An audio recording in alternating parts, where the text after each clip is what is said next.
खिलाफ लड़ाई शुरू हो गई और इनको कहा गया कि आप अपने देश अब जाइए, हमें आजादी दीजिए। इन्होंने किया क्या?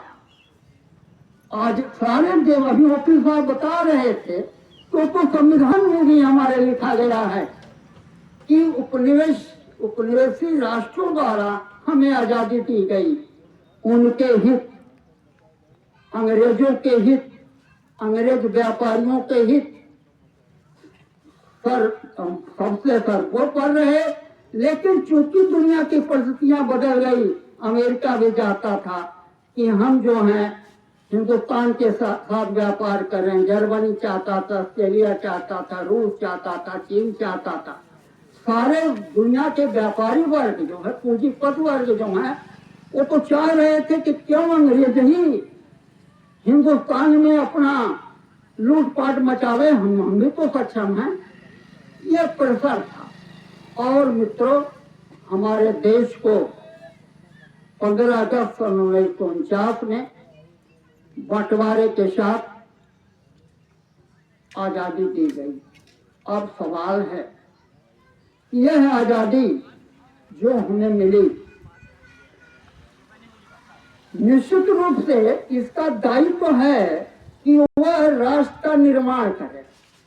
और हमारे राष्ट्र का निर्माण हो रहा है, ऐसा हम नहीं कह सकते कि राष्ट्र का निर्माण नहीं हो रहा है।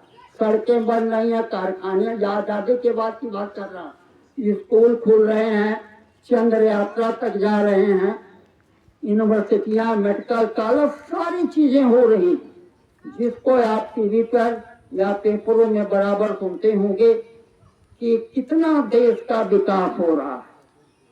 अभी अभी हमारे देश के सम्मानित प्रधानमंत्री जी सन 2049 या 49 में विकसित राष्ट्र बनाने की कल्पना की है। उन्होंने कहा है कि नौजवान पीढ़ी हमारे साथ आवे और हम 2049 तक विकसित राष्ट्र का मतलब अमेरिका ऐसा राष्ट्र, जर्मनी ऐसा राष्ट्र, मतलब दुनिया के साम्राज्यवादी जो देश हैं वो ऐसा राष्ट्र हम बना देंगे।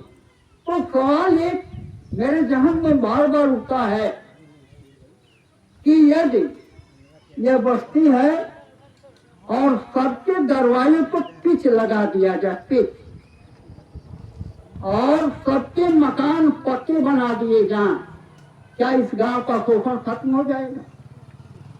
क्या इस गांव की गरीबी खत्म हो जाएगी? क्या इस गांव की अशिक्षा खत्म हो जाएगी? अगर खत्म हो जाती है तो शोषण बताइए खत्म हो जाएगा। तो जो विकास की, हमारे राष्ट्र के निर्माण की दिशा जो है, उसके मूल में शोषण विद्यमान है। शोषण मुक्त राष्ट्र का निर्माण नहीं हो रहा है। इसलिए हर बौद्धिक व्यक्ति का, हर पढ़े लिखे जागरूक व्यक्ति का, जो अपनी जनता से, अपने राष्ट्र से, अपनी मातृभूमि से प्यार करता है, उसका कर्तव्य होता है कि वह उन बुनियादी कारणों की तरफ जाए और उन बुनियादी कारणों का तलाश करते हुए उसका हल खोजे। यह राष्ट्र जो है शोषण मुक्त कैसे होगा? और प्रजातंत्र, लोकतंत्र का बार बार नाम लिया जाता है।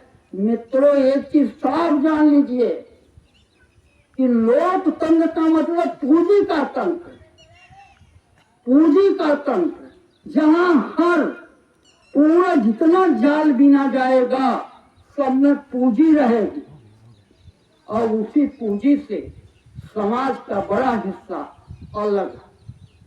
सामंती समाज में चाणक्य ने कहा था कि जमीन के एक एक इंच का हिसाब राजा को रखना चाहिए। यह पूंजीवादी समाज है, पूंजी का तंत्र है। जितने जाल बुने जाएंगे सब पूंजी के बल पर बुने जाएंगे। तो यह जाल पूंजी का, लेकिन इसका चरित्र क्या है?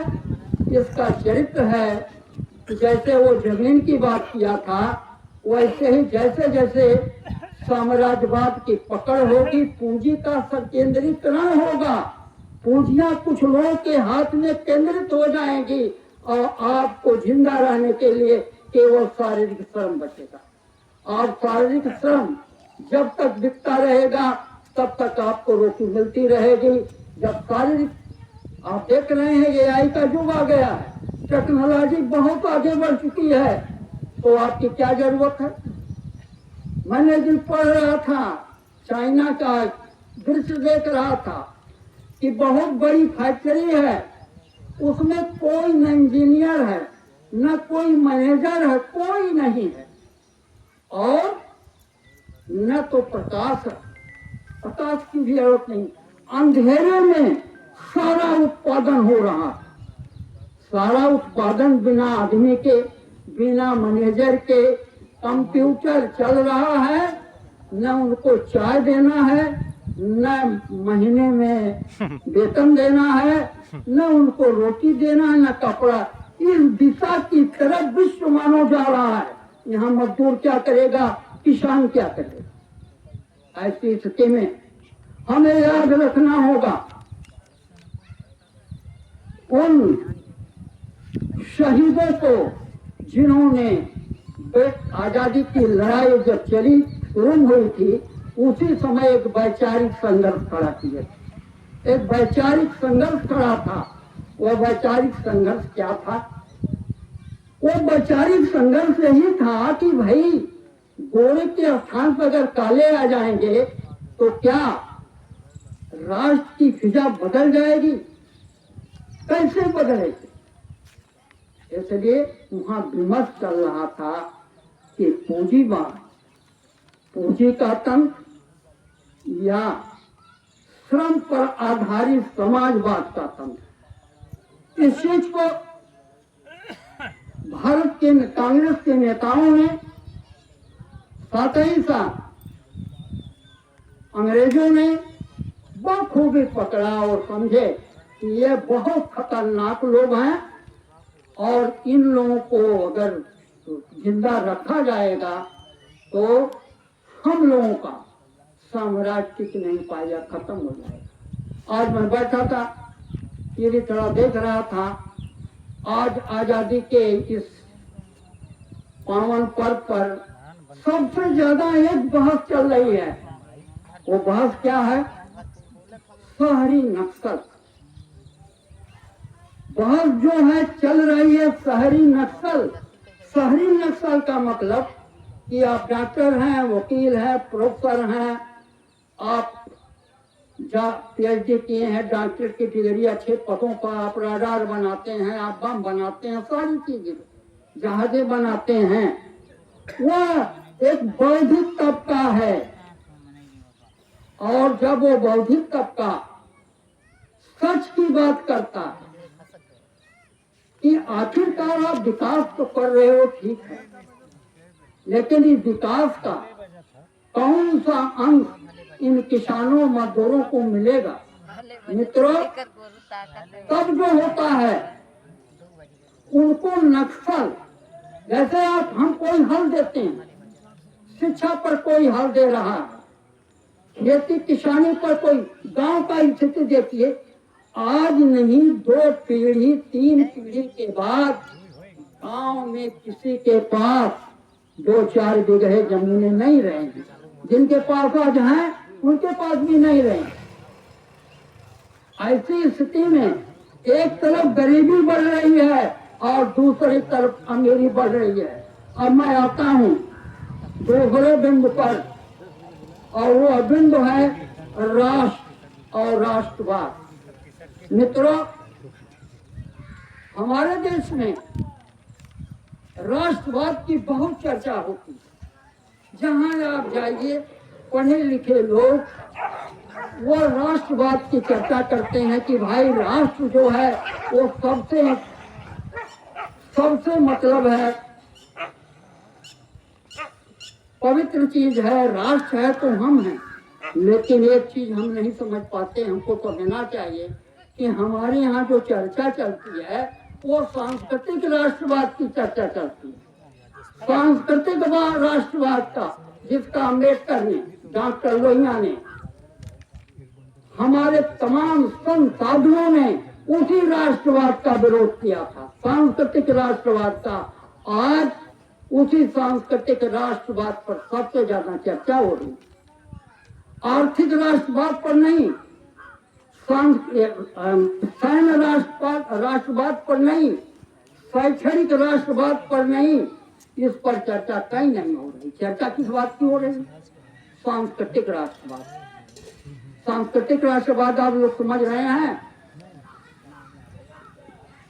मतलब हमारे देश में राष्ट्र के नाम पर हमें धोखा दिया जाए।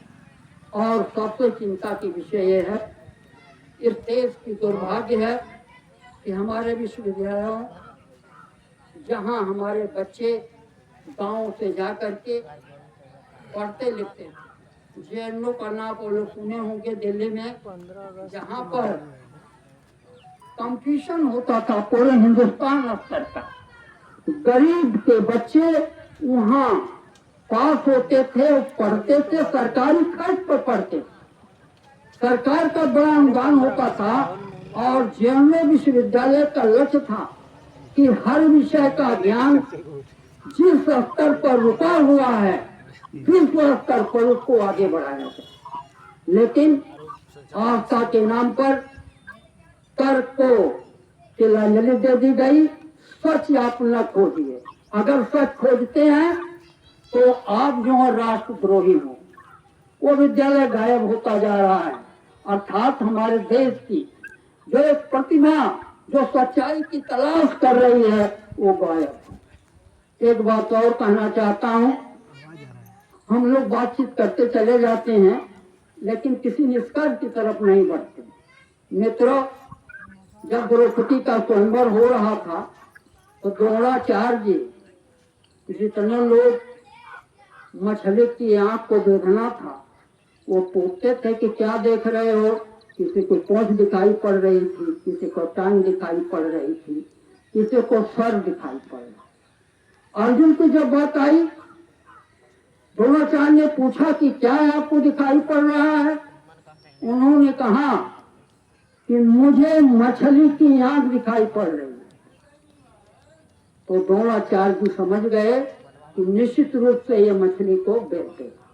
मेरे कहने का मतलब यह कि हम बौद्धिक लोगों का कर्तव्य है, इतिहास में वो कौन समाज का हिस्सा है जो खड़ा होकर इंतजार कर रहा, उसको तो शिनाख्त करना पड़ेगा ना। उस हिस्से को शिनाख्त करना पड़ेगा जो राज्य सत्ता के लिए खड़ा होकर के सीना ताने खड़ा है। लेकिन हम बौद्धिक लोग उसको आज तक पहचान नहीं रहे। कोई किसान की राज्य सत्ता की बात करता है, कोई समाजवाद के नाम पर राजकीय समाजवाद की बात करता है, कोई लोहिया की बात करके सामाजिक समरसता की बात करता है। कहने का मतलब यह कि देश को एक निश्चित वर्ग को पहचानना होगा जो तैयार है, और जो इतिहास जिसको उसके कंधे पर वो जिम्मेदारी देकर रखा, उसको समझना। और ये भी हमको समझना होगा कि साम्राज्यवाद जो है अब बूढ़ा हो चला है, इसकी क्षमता खत्म हो गई है। अब इसके आप देख लीजिए, यूक्रेन रूस का युद्ध हो, चाहे फिलिस्तीन और इजराइल और ये अमेरिका और ईरान का युद्ध हो, वेनेजुला का हो, ये लड़ रहा है। ये लड़ाई लड़ रहा है किस लिए? अपने वर्चस्व को कायम करने के। अर्थात ये बूढ़ा हो चुका है, इसका कार्यकाल खत्म हो गया। अब यह विश्व मानव को आगे नहीं ले जाएगा। इसके जिम्मे भी आपको सुनकर के ताज्जुब होगा कि अंतरराष्ट्रीय जगत में एनजीओ का एक बहुत बड़ा सम्मेलन हुआ था, जिसमें यह फैसला लिया गया कि गरीब भूमिहीन गरीब जो हैं दुनिया में बढ़ते जा रहे हैं, इसको यहाँ दुनिया में रहने की क्या जरूरत है? जिसके पास कुछ है ही नहीं, कि दुनिया में रहने की उनको कह दो। इसलिए मित्रों, हम कहाँ फंसे? हम फंसे यहाँ कि हमारे यहाँ जो समाज की जाति संरचना है वो केवल जाति संरचना नहीं है, वो वर्गीय संरचना भी है। और पूंजीवाद ने हर जातियों के भीतर एक पढ़ा लिखा पैसे वाला तबका भी पैदा कर दिया है। वह तबका बसपा का वाहक बना हुआ है, वह तबका सपा का वाहक बना हुआ है। तो ऐसे तबके से हमें सावधान रहना। जात के नाम पर लोग खुल मिल जाते हैं, लेकिन जात कहाँ काम करती है? आप किसी डॉक्टर के यहाँ चले जाइए, अपना जात बता दिए तो क्या आपको दवा का छूट मिल जाएगी क्या? शादी ब्याह का केवल जात पूछी जाती है, लेकिन शादी ब्याह में भी एक रिक्शा वाला एक अगर एसपी के घर शादी करने चला गया तो उसको तो चाय भी नहीं मिलेगा। किसके लिए जात? ये राजनीतिक जातिवाद है जिसको लोग टिकाएंगे। और मित्रों, हम लोगों की क्या दशा? एक बार सुबह बीरबल जो है, बीरबल को देख करके अकबर बहुत हंस रहा था, बहुत हंसा। तो बीरबल ने कहा अकबर से, जहां पना कुछ चीज मिल गई है क्या आपको इतनी हंसी आ रही है? तो और अट्टहास करके अकबर हंस रहा था। कहले हाँ। अकबर कहा कि एक चीज मिल गई है। कहले क्या चीज मिल गई है? कहने कि अरे कुछ कहो मत, रात में मैं सोया था, तुम गोबर की समुद्र में ऊपर नीचे हो रहे थे। मंत्री होने के नाते मुझे बड़ा मजा आया। अकबर ने बीरबल से कहा। बीरबल कहा, अरे सर आप सपना देखे?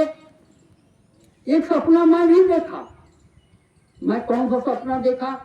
मैंने सपना देखा कि मेरा राजा जो है वह शहद के समुद्र में ऊपर नीचे हो रहा।